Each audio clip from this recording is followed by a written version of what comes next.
بسم اللہ الرحمن الرحیم الحمد للہ رب العالمین والصلاة والسلام علی رسولہ الکریم والعاقبۃ للمتقین اما بعد فاعوذ باللہ من الشیطان الرجیم بسم اللہ الرحمن الرحیم۔ الحمد للہ، اللہ سبحانہ تعالیٰ کا احسان اور شکر ہے کہ اس کے فضل سے ہم لوگ آج جنت کے بیان کی آخری کڑی میں ہیں۔ الحمد للہ جنت میں زندگی کیسی بسر ہوگی، اہل جنت کے ذاتی اوصاف کیا ہوں گے، اور جنت کے جو لوگ ہوں گے ان پر جو ہے کیسا ان کا رہن سہن ہوگا، اور ان کے بارے میں جو ہے صحیح ادراک تو خیر ناممکن ہے، ممکن نہیں، لیکن قرآن مجید اور احادیث مبارکہ سے جو ثابت شدہ جو باتیں ہیں اس کی روشنی میں ہم لوگوں نے باتوں جنت کی زندگی کے بارے میں جاننے کی کوشش کی۔ الحمدللہ، تو جو لوگ جنتی ہوں گے ان کے چہرے روشن ہوں گے، آنکھیں ان کی جو ہے وہ قدرتی طور پہ سرمئی ہوں گی، سر کے بالوں کے علاوہ جسم پر کہیں بھی بال نہیں ہوں گے، یہاں تک کہ داڑھی اور مونچھ کے بال بھی نہیں ہوں گے۔ عمر جو ہے 30 سے 33 سال کے درمیان ہوں گی، اور جنت کے لوگ جو ہوں گے وہ ہر قسم کی غلاظت سے پاک ہوں گے، یہاں تک کہ تھوک اور ناک میں بھی کچھ نہ آئے گا، پسینہ آئے گا لیکن اس سے مشک کی خوشبو آئے گی۔ اہل جنت یعنی جنت والے لوگ ہمیشہ خوش و خرم، حشاش بشاش رہیں گے، کسی کو کوئی غم نہیں، دکھ نہیں، رنج یا پریشانی وہاں نہیں ہوگی۔ اہل جنت ہمیشہ صحت مند رہیں گے، نہ بیماری ہوگی، نہ بڑھاپا ہوگا، نہ موت ہوگی۔ تو پچھلے درس میں ہم لوگوں نے جنت میں داخل ہونے والے لوگ یعنی ان کے کچھ اعمال کے بارے میں ہم لوگوں نے ذکر کیا تھا، جس میں بعض صفات کے حامل افراد جو ہوں گے وہ جنت میں جہاں داخل ہوں گے ان کے لیے بشارت دی گئی ہے۔ اس کے بارے میں دو باتیں جو ہے سمجھ لینا ضروری ہے۔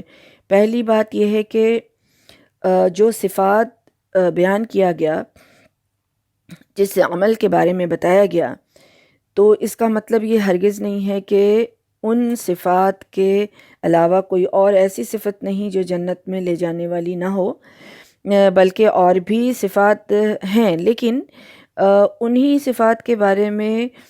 بتایا جن میں رسول اللہ صلی اللہ علیہ وسلم نے واضح طور پر دخل الجنہ یا پھر وجبت لہ الجنہ کے الفاظ جو ہیں استعمال کیے تھے، یعنی کہ جو شخص جنت میں داخل ہوگا اور جن پر جنت واجب ہو گئی۔ اور دوسری بات یہ سمجھنا ہے کہ جن اوصاف کے بارے میں رسول اللہ صلی اللہ علیہ وسلم نے جنت میں داخل ہونے کی بشارت دی، جس کو پچھلے درس میں بتایا گیا تھا، اس کا یہ مفہوم ہرگز نہیں لینا ہے کہ جو شخص ان صفت میں سے کسی ایک صفت کو اپنا لے گا وہ سیدھا جنت میں چلا جائے گا، بلکہ سمجھنا یہ ہے کہ شریعت اسلامیہ کے احکام جو ہیں وہ ایک دوسرے کے ساتھ اس طرح سے مکس اپ ہیں کہ انہیں ایک دوسرے سے الگ کرنا ممکن ہی نہیں ہے۔ مثال کے طور پہ اگر ہم دیکھیں کہ ایک آدمی ارکان اسلام کا چاہے کتنا بھی پابند کیوں نہ ہو، لیکن اگر وہ والدین کا نافرمان ہے تو اسے پہلے اس کبیرہ گناہ کی سزا بھگتنے کے لیے جہنم میں جانا پڑے گا، یہاں تک کہ وہ توبہ کر لے یا اللہ تعالیٰ اپنی رحمت خاص سے اس کو معاف کر دے، وہ ایک الگ چیز ہے، لیکن جہاں تک شریعت اسلامیہ کا احکام ہے اس حساب سے اس کو پہلے اس کبیرہ گناہ کے بدلے میں جہنم میں جانا پڑے گا۔ اسی طرح ایک آدمی اگر اپنے والدین کا کتنا ہی فرمانبردار کیوں نہیں ہو،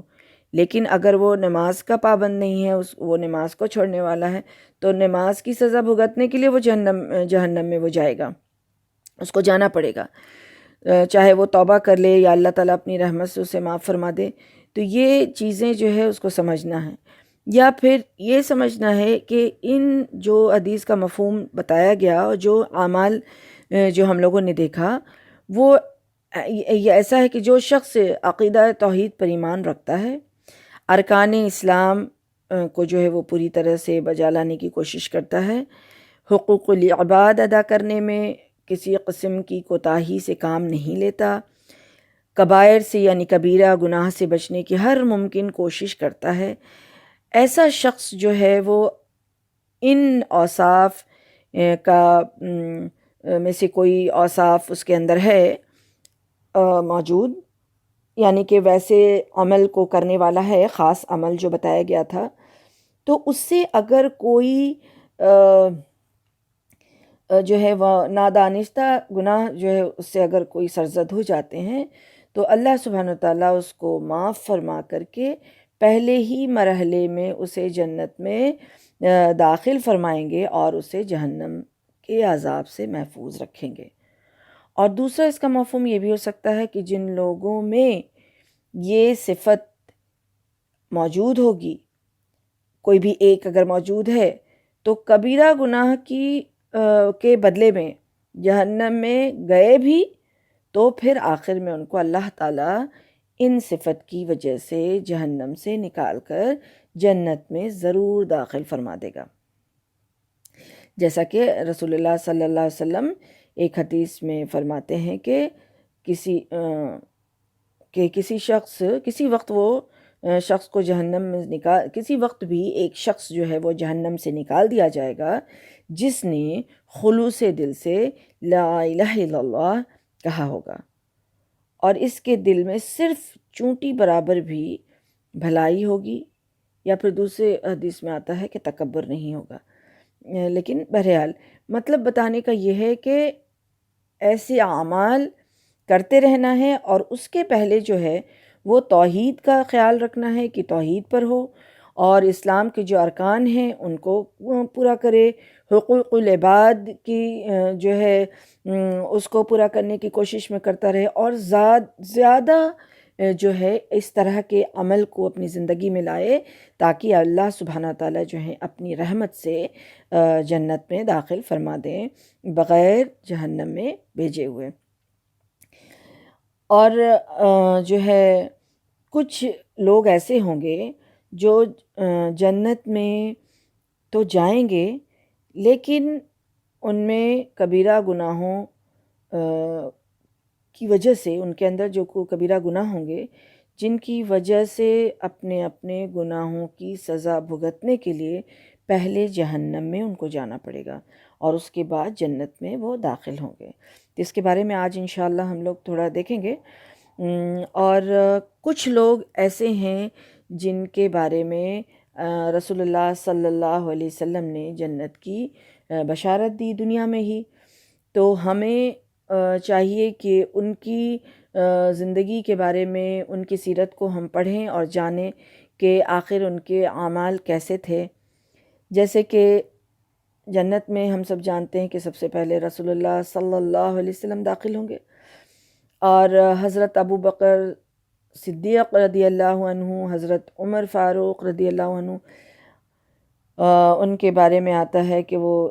جنتیوں کے سردار ہوں گے جو دنیا میں بڑھاپے کی عمر میں فوت ہوں گے، اور یہ صحیح حدیث میں آتا ہے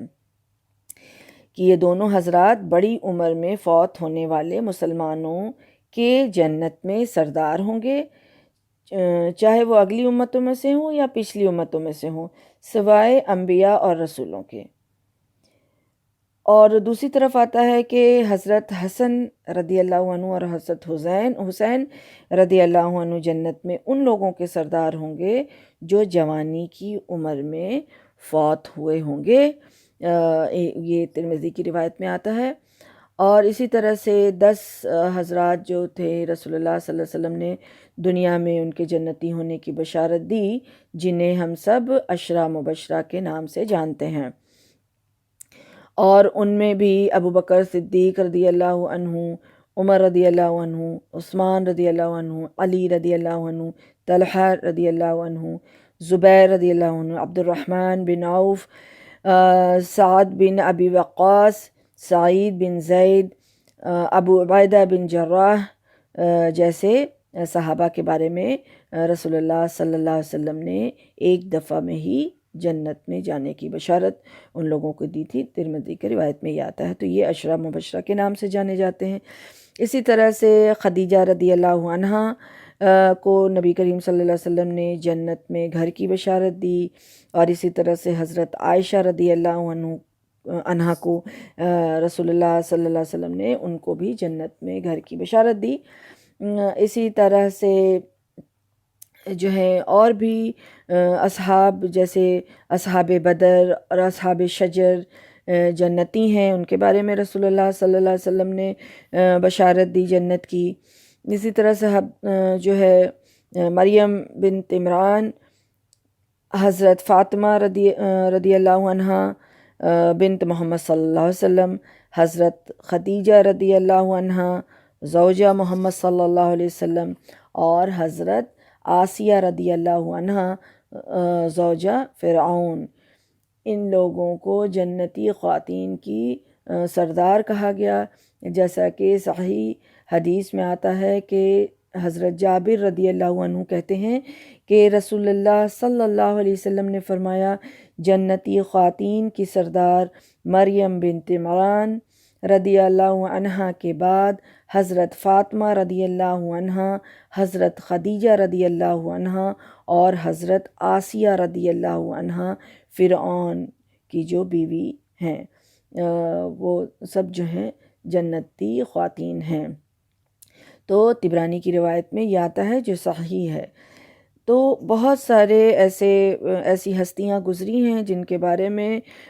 رسول اللہ صلی اللہ علیہ وسلم نے دنیا میں ہی رہ کر کے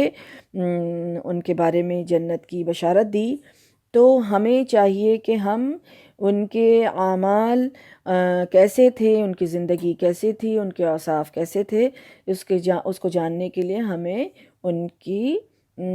جو ہے زندگی، ان کی سیرت کے بارے میں جاننا چاہیے، تاکہ ہم بھی اپنی زندگی جو ہے اس طرح کی بنائیں اور ہم ان سے جو ہے وہ انسپریشن لیں اور ویسے ہی عمل کرنے والے بنائیں انشاءاللہ۔ تو وہ ایک چیز ہو گئی۔ اور دوسری جو ہم لوگوں نے پچھلے درس میں دیکھا تھا کہ جنت میں داخل ہونے والے لوگ اور ان کے کچھ اوصاف کے بارے میں جانا تھا۔ آج جو ہم لوگ دیکھیں گے وہ یہ ہے کہ جنت سے محروم رہنے والے کچھ لوگ، جن کے بارے میں آتا ہے کہ جھوٹی قسم کھا کر دوسرے کا حق مارنے والا جنت میں نہیں جائے گا۔ اور اس کے متعلق مسلم کی حدیث میں آتا ہے کہ حضرت ابو امامہ رضی اللہ عنہ سے روایت ہے کہ رسول اللہ صلی اللہ علیہ وسلم نے فرمایا کہ جس شخص نے جھوٹی قسم کھا کر کسی مسلمان کا حق مار لیا، اللہ نے اس کے لیے جہنم واجب کر دی اور جنت حرام کر دی۔ اور اسی طرح سے دوسری ایک حدیث میں آتا ہے جس کا مفہوم یہ ہے کہ جو جسم حرام غذا سے پلا وہ جنت میں نہیں جائے گا، یعنی حرام طریقے سے مال کمانے والا اور کھانے والا جنت میں نہیں جائے گا۔ اب آتا ہے کہ والدین کا نافرمان جو شخص ہوگا، دیوث ہوگا، اور مرد کی مشاہبت کرنے والی جو عورتیں ہوں گی وہ جنت میں نہیں جائیں گی۔ یعنی 3 طرح کے لوگوں کے بارے میں رسول اللہ صلی اللہ علیہ وسلم نے فرمایا کہ 3 آدمی جنت میں داخل نہیں ہوں گے: والدین کے نافرمان، دیوس کے بارے میں ہم سب جانتے ہیں نا، دیوس، اور مرد کی مشاہبت کرنے والی عورت جنت میں نہیں جائے گی۔ دیوس اس مرد کو، اس شخص کو کہتے ہیں جو گھر کی عورتیں اگر بے پردہ ہوں تو اس کو غیر محرم سے ان کا رابطہ ہوتا ہے تو اس کو اس چیز کی شرم نہیں آتی ہے، یعنی اپنی عورتوں کو بے پردہ رکھنے والا شخص جو ہے وہ دیوس کہلاتا ہے۔ تو جس کو اس بات کی کوئی شرم اور محسوس نہ ہو۔ اور دوسری چیز جو ہے یہاں بہت اہم ہے کہ مرد کی مشاہبت کرنے والی عورتیں، تو آج کل یہ ٹرینڈ بن گیا ہے کہ لڑکیاں جو ہیں، بلکہ عورتیں جو ہیں وہ مردوں کی طرح ہیئر سٹائل رکھتی ہیں اور مردوں کی طرح جو ہے وہ ڈریس اپ کرتی ہیں، تو اس چیز کا خیال رکھنا ہے کہ مرد کی مشابہت کرنے والی عورتیں جو ہیں وہ جنت میں نہیں جائیں گی۔ اور آتا ہے کہ جیسے قطع رحمی کرنے والا جنت میں نہیں جائے گا، یعنی کہ رشتہ کاٹنے والا انسان جنت میں نہیں جائے گا۔ پھر آتا ہے کہ احسان جتلانے والا اور والدین کی نافرمانی اور ہمیشہ شراب پینے والا انسان جو ہے وہ جنت میں نہیں جائے گا۔ تو احسان جتلانے والا، نافرمانی کی بات تو ہم نے دیکھی، اب کیا ہے احسان جتلانے والا؟ تو احسان جتلانا بھی بہت بڑا جو ہے وہ اللہ کی نظر میں برا عمل ہے، اور اس کے بارے میں آتا ہے کہ ویسا شخص جو ہے وہ جنت میں نہیں جائے گا۔ اور ہمسائے کو اذیت پہنچانے والا جو ہوگا اس کے لیے جنت جو ہے حرام کر دی گئی ہے، جنت سے وہ محروم رہے گا۔ اور اس کے متعلق مسلم کی روایت میں آتا ہے کہ جس شخص کا ہمسایہ اس کے شر سے محفوظ نہ ہو تو وہ جنت میں داخل نہیں ہوگا۔ اسی طرح سے بد زبان اور بد مزاج آدمی جنت میں نہیں جائے گا۔ بد زبان یعنی کہ اپنی زبان کو کنٹرول میں نہیں رکھ کر کے کچھ بھی کسی کو بھی کہہ دینا برے الفاظ، تو وہ بد زبانی ہوتی ہے۔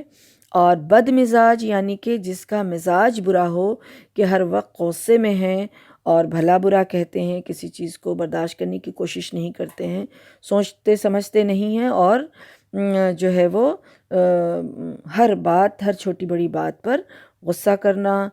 ہنسنا مسکرانا نہیں، لوگوں کے ساتھ اچھا اخلاق نہیں کرنا، کسی چیز کو برداشت کرنے کی قوت نہیں رکھنا، یہ بد مزاجی ہے۔ تو بد زبان اور بد مزاج انسان جو ہے وہ جنت میں نہیں جائے گا۔ ابو داؤد کی حدیث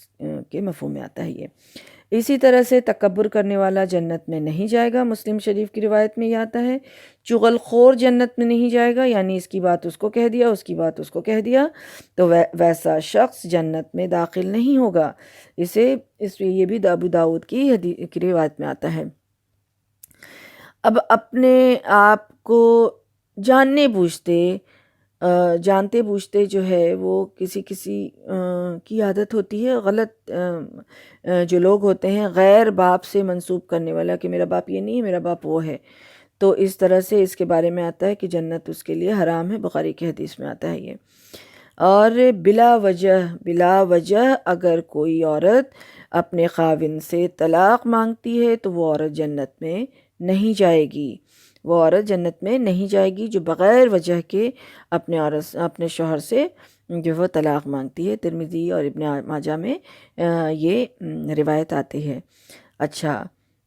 کالے رنگ کا خضاب لگانے والی عورتیں یا مرد جو بھی لگائیں گے وہ جنت میں نہیں جائیں گے۔ یعنی خضاب کیا ہے؟ بال جو کلر کرتے ہیں، تو ہیئر ڈائی کے لیے جو لوگ بلیک کلر استعمال کرتے ہیں، ان لوگوں کے بارے میں آیا ہے کہ آخری زمانے میں کچھ لوگ کبوتر کے سینے جیسا سیاہ رنگ کا خضاب لگائیں گے، ایسے لوگ جنت کی خوشبو تک نہیں پائیں گے۔ ابو داؤد کی روایت میں یہ آتا ہے۔ تو اس طرح سے کچھ عمل تھے جن کے بارے میں یہ بتایا گیا ہے کہ وہ لوگ جنت میں نہیں جائیں گے۔ اب ہم دیکھیں کہ کیا یہ چیزیں بتا دی گئی ہے، اور کیا کچھ اگر ہمیں کچھ ایسے عمل لوگوں میں نظر آتے ہیں اچھے یا برے، تو کسی شخص کے بارے میں جنتی ہونے کا حکم لگانا کیا جائز ہے، یا انہیں جہنمی کہا جا سکتا ہے؟ تو کسی شخص کے لیے قطعی جو ہے جنتی یا جہنمی ہونے کا علم نہیں لگا، کسی شخص کو نہیں ہے، اور کسی شخص کے بارے میں کوئی جو ہے وہ نہیں حکم لگا سکتا ہے، کوئی حکم نہیں لگا سکتا ہے۔ حضرت عثمان بن مغعون کے بارے میں آتا ہے کہ جب ان کے بارے میں یہ کہا گیا تھا کہ یہ جنتی ہیں، تو رسول اللہ صلی اللہ علیہ وسلم نے فرمایا تھا کہ تمہیں کس نے کہہ دیا کہ یہ جنتی ہیں؟ حالانکہ میرا کیا حال ہوگا، میں تو اللہ کا رسول ہوں، مجھے نہیں پتہ ہے۔ تو حضرت جو ہے ام العلا جو تھیں رضی اللہ عنہ، وہ کہتی ہیں کہ اللہ کی قسم اس کے بعد میں نے کبھی کسی کو گناہ سے پاک نہیں کہا، یعنی انہوں نے ان کو گناہ سے پاک کر دیا تھا۔ حدیث کی بخاری کی حدیث کے مفہوم میں ہے، یہ بتا رہے ہیں کہ یہ جو ہے یعنی کہ اس میں سمجھنا یہ ہے کہ جن صحابہ کرام رضی اللہ عنہم کے بارے میں جن کا نام لے کر آپ صلی اللہ علیہ وسلم نے جنت کی بشارت دی ہے، انہیں جنتی کہنا جائز ہے۔ اپنے بارے میں رسول اللہ صلی اللہ علیہ وسلم نے جو بات ارشاد فرمائی وہ اللہ تعالیٰ کی عظمت، کبریائی اور جلال کو پیش نظر رکھتے ہوئے فرمائی، جس کا اظہار دوسری حدیث میں اس طرح سے آیا کہ کوئی شخص اپنے اعمال کی وجہ سے وہ جو جنت میں نہیں جائے گا۔ تو صحابہ نے عرض کیا کہ یا رسول اللہ کیا آپ بھی؟ تو انہوں نے فرمایا کہ ہاں میں بھی، الا یہ کہ میرا رب اپنی رحمت سے مجھے ڈھانپ نہ دے۔ مسلم کی حدیث میں آتا ہے۔ تو اس چیز کو سمجھنا ہے کہ جس طرح سے عثمان بن مغعون رضی اللہ عنہ کو 2 دفعہ جبکہ انہوں نے ہجرت حبشہ کی سعادت حاصل تھی ان کو، تیسری دفعہ انہوں نے مدینہ منورہ کی ہجرت کی تھی، اس کا شرف ان کو حاصل تھا، اور آپ کی وفات کے بعد رسول اللہ صلی اللہ علیہ وسلم خود 3 مرتبہ پیشانی پر ان کو بوسہ دیا تھا اور فرمایا تھا تم دنیا سے اس طرح رخصت ہوئے کہ تمہارا دامن ذرہ برابر دنیا سے آلودہ نہ ہونے پایا۔ اس کے باوجود بھی آپ صلی اللہ علیہ وسلم نے ان کے قطعی جنتی ہونے کے بارے میں حکم لگانے والی خاتون کو انہوں نے ٹوک دیا۔ یعنی اس بات سے یہ سمجھنا ہے کہ کسی کے بارے میں جنتی یا جہنمی کا جو ہے وہ حکم ہم نہیں لگا سکتے ہیں، یہ جائز نہیں ہے، اور رسول اللہ صلی اللہ علیہ وسلم کی تعلیمات سے یہ ملتا ہے، کیونکہ جن کے بارے میں ابھی ذکر ہو رہا ہے حضرت عثمان بن مغعون، تو جب اتنے ہجرت کرنے والے شخص ہیں وہ، اور رسول اللہ صلی اللہ علیہ وسلم نے ان کے بارے میں اتنی اچھی بات کہی ہے، لیکن پھر بھی یہ ہمارے اور آپ کے لیے یہ تعلیم ہے کہ جس کے بارے میں رسول اللہ صلی اللہ علیہ وسلم نے نام لے کر بشارت نہیں دی ہے، ان کے علاوہ کسی کو بھی جنتی کہنا جو ہے وہ یا جہنمی کہنا جو ہے وہ جائز نہیں ہے۔ صحابہ کرام رضی اللہ عنہم نے میدان جنگ میں قتل ہونے والے ایک شخص کو جنتی سمجھا تھا، تو آپ صلی اللہ علیہ وسلم نے فرمایا کہ ہرگز نہیں، وہ جہنمی ہے۔ حضرت عمر بن خطاب رضی اللہ عنہ کہتے ہیں اس کے بارے میں کہ رسول اللہ صلی اللہ علیہ وسلم کی خدمت میں انہوں نے عرض کیا تھا کہ فلاں شخص جو ہے وہ شہید ہو گیا اور وہ جنت میں ہے، تو آپ صلی اللہ علیہ وسلم نے ارشاد فرمایا کہ ہرگز نہیں، اس نے مال غنیمت کی ایک چادر چوری کرنے کے گناہ میں جہنم میں اس کو دیکھا ہے۔ تو اس طرح سے کون سا شخص جہنم میں جائے گا، کون سا شخص جنت میں جائے گا، اس کا علم جو ہے صرف اللہ سبحانہ وتعالیٰ کو ہے، اور کوئی بھی اس کے بارے میں جو ہے حکم نہیں لگا سکتا ہے۔ حضرت ابو ہریرہ رضی اللہ عنہ سے روایت ہے کہ رسول اللہ صلی اللہ علیہ وسلم نے فرمایا کہ ایک آدمی مدت تک جنتیوں کے سے کام کرتا رہتا ہے، پھر اس کا خاتمہ جو ہے جہنمیوں والے کام پر ہوتا ہے، اور ایک آدمی مدت تک جہنمیوں والے کام کرتا رہتا ہے، پھر اس کا خاتمہ جنتیوں والے کام پر ہوتا ہے۔ مسلم کی روایت میں یہ ہے۔ تو اس سے کیا پتہ چلتا ہے کہ ایک آدمی لوگوں کی نظر میں جنتیوں والے کام کرتا ہے اور وہ جہنمی ہو جاتا ہے، جبکہ ایک آدمی لوگوں کی نظر میں جہنمیوں والے کام کرتا ہے لیکن وہ جنتی ہو جاتا ہے۔ اور اس طرح کی دوسری ایک حدیث بھی ہے مسلم کی روایت میں۔ تو اس طرح سے پتہ چلا کہ آخری وقت میں کس کے ساتھ کیا مسئلہ ہوتا ہے اور کیا معاملہ ہوتا ہے،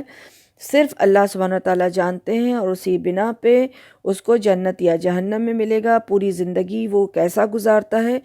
ہمیں جو بتایا گیا ہے کہ ہم پوری زندگی، جو ایک شخص پوری زندگی اپنی جس طرح سے گزارے گا، آخری وقت بھی اس کا خاتمہ انشاءاللہ اسی پہ ہوگا۔ اس کے لیے اس کو دعا بھی کرتے رہنا ہے اور پورے محتاط رہنا ہے، اور اس کی ہی فکر میں رہنا ہے۔ تو یہ چیز ہے کہ اللہ سے دعا ہے کہ اللہ سبحانہ وتعالیٰ ہمیں زندگی میں بھی اللہ سبحانہ وتعالیٰ ہم سب کو ایسے اعمال کرنے والا بنائے جو جنتیوں والا ہے، اور ہمارا خاتمہ بالخیر ہو، آمین یا رب۔ لیکن ہم کسی دوسرے کے بارے میں یہ حکم نہیں لگا سکتے۔ اب یہ بات کو اچھی طرح سے سمجھ لینا ہے کہ صغیرہ گناہ جو ہے بعض نیکیوں کے ساتھ ساتھ خود جو ہے اللہ سبحانہ وتعالیٰ اس کو معاف فرما دیتے ہیں، لیکن کبیرہ گناہ جو ہے وہ توبہ کرنے کے بغیر معاف نہیں ہوتے، اور کبیرہ گناہ کی سزا جہنم ہے۔ تو ہر کبیرہ گناہ کی سزا بھی گناہ کی نوعیت کے مطابق ہی الگ الگ ہے، جیسے کہ حدیث میں اس کے بارے میں آتا ہے کہ بعض لوگوں کو آگ ٹخنوں تک اثر کرے گی، بعض کو کمر تک، اور بعض کو گردن تک، مسلم شریف کی حدیث میں آتا ہے، یعنی آگ یعنی جہنم۔ تو جہنم کی آگ کسی کسی کو، یعنی کہ گناہ کیسا ہے، اس کی نوعیت کیسی ہے، اس کے مطابق اس کو عذاب ملے گا۔ ایک دوسری حدیث شریف میں اس طرح سے آتا ہے کہ بعض لوگوں کے سارے جسم کو آگ کھا جائے گی، لیکن سجدہ کی جگہ آگ سے محفوظ رہے گی۔ تو کبیرہ گناہ کی سزا بھڑکتی ہوئی آگ ہے، اور اس کو بھگتنے کے بعد ہی اللہ تعالیٰ تمام کلمہ گو مسلمان کو جہنم سے نکال کر جنت میں داخل فرمائیں گے۔ اہل ایمان جو ہوں گے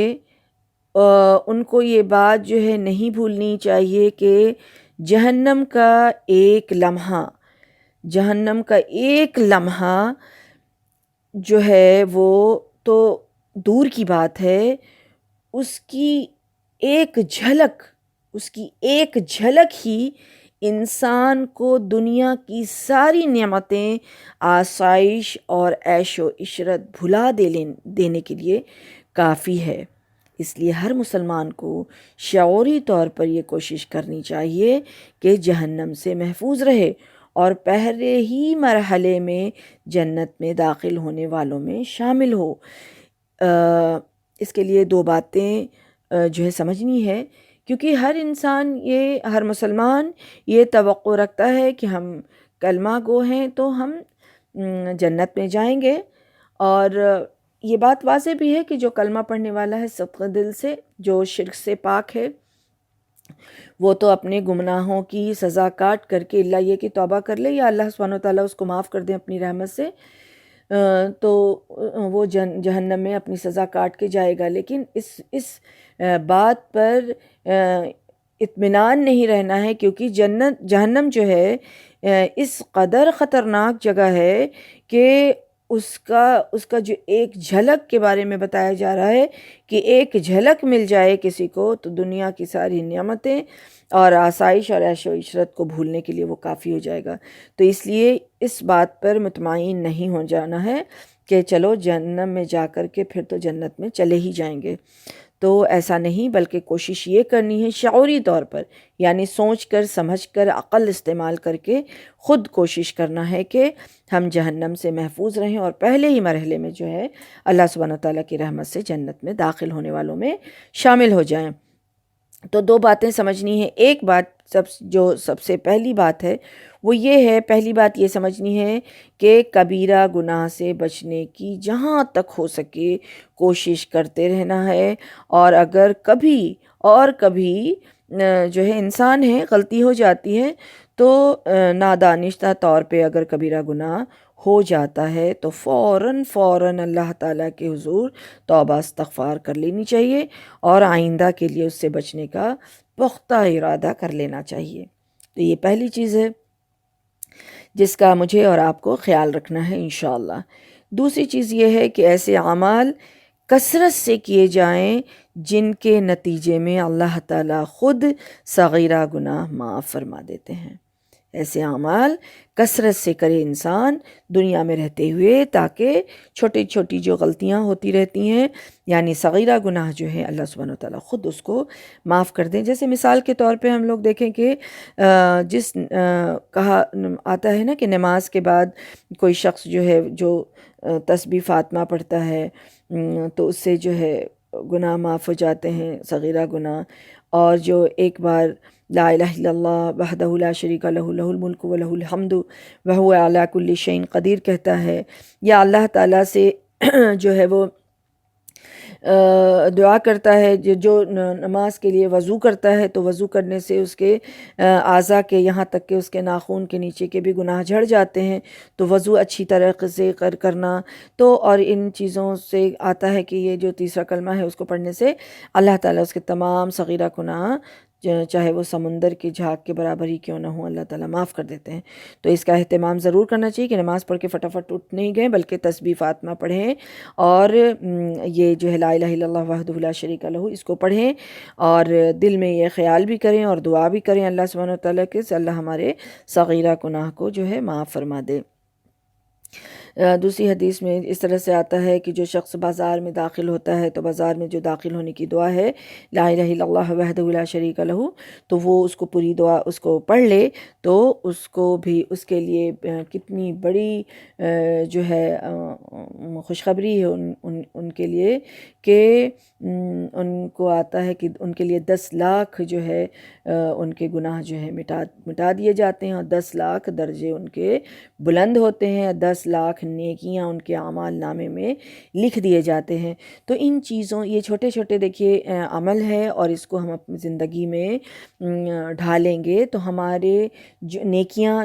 جو ہے وہ کثیر تعداد میں لکھی جائیں گی اللہ کی رحمت سے، اور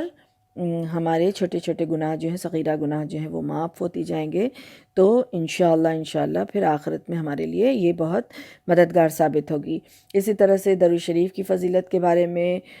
آتا ہے کہ جس نے مجھ پر ایک بار، رسول اللہ صلی اللہ علیہ وسلم نے فرمایا کہ جس نے مجھ پر ایک دفعہ درود بھیجا اللہ تعالیٰ اس پر 10 رحمتیں نازل فرمائے گا، اس کے 10 گناہ معاف فرمائے گا، اس کے 10 درجے بلند کرے گا۔ تو اس طرح سے اور آتا ہے کہ فرشتے اس کے لیے دعائے مغفرت کرتے ہیں۔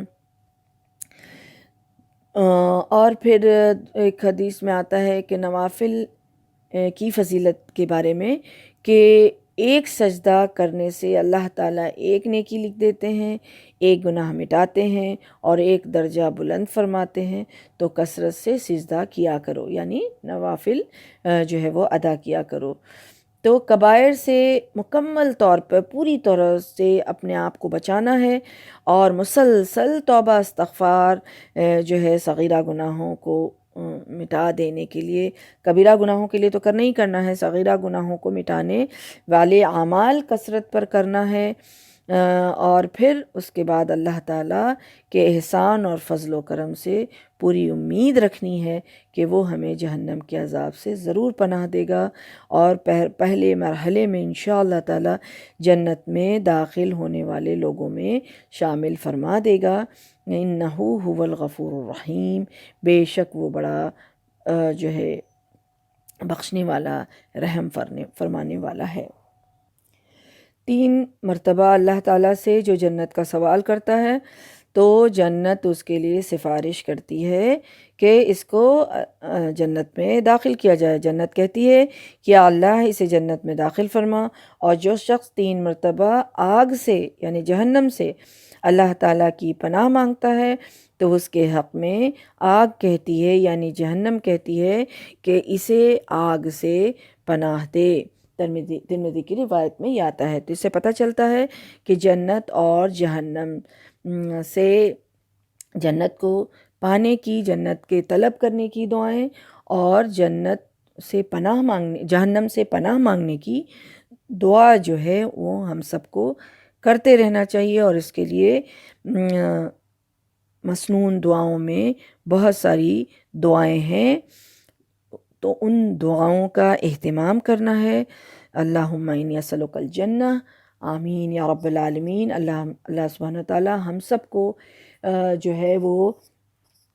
پہلے مرحلے میں ہی جنت میں جانے والوں میں شامل کر دے، ہمارے